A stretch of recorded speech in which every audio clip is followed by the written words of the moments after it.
Good evening or morning. It's 2 a.m. with Jason. Hope you're doing well. So the title of Rick's message this morning was "Where is your God?" and which is an interesting question, and it's something that I think that we need to be able to answer wholeheartedly to the world that asks and says, "Hey, the evil's going on around you, craziness around you.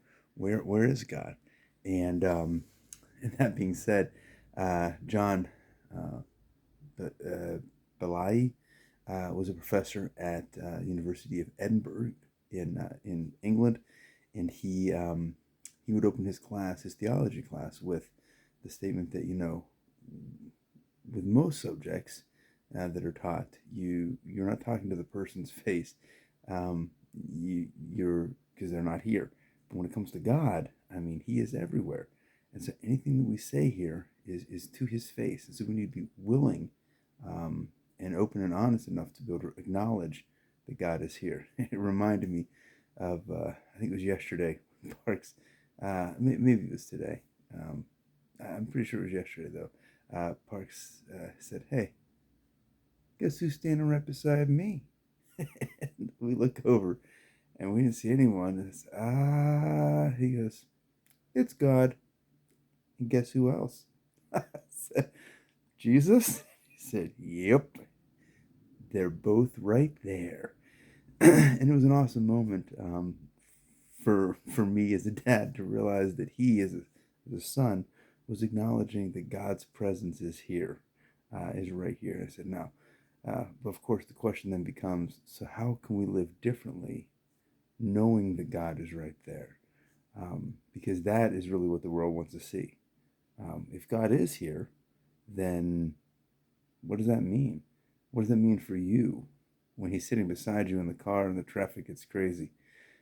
Nothing like Charlotte traffic, but uh, what does it mean if God is right beside us as we're sitting at school and the opportunity to cheat is there? What does it mean when the opportunity for gossip arises and God is right there? What do we do? What happens when we're sitting at the TV and we're flipping through channels and we see something and we stop or we go intentionally somewhere? What does it mean if God is sitting there? So I'm really glad that my son is able to realize this. Now, my next question for him, though, is the same thing I give to you. What do we do about that? The fact that God is here. Praise God that He is. There's been so many times, as we told the children's story, where the Native American was sitting out there and blindfolded, and he heard the noises. And he'd sit there all night, as part of his training, and um, he heard all this stuff, and he was scared, but he couldn't say anything. And finally, when he took his mask off, or he took his I guess like a mask, the blindfold off in the morning, he saw his dad was sitting there and had been there the whole time. And that's who God is. He is with us through good times and bad times, and praise God that He is. Praise God that He does.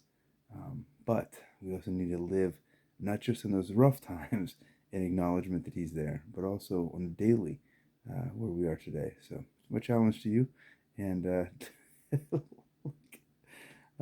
look to your left and look to your right, and remember that if you're God's, He's with you, and even if you're not God's, He's still there with you.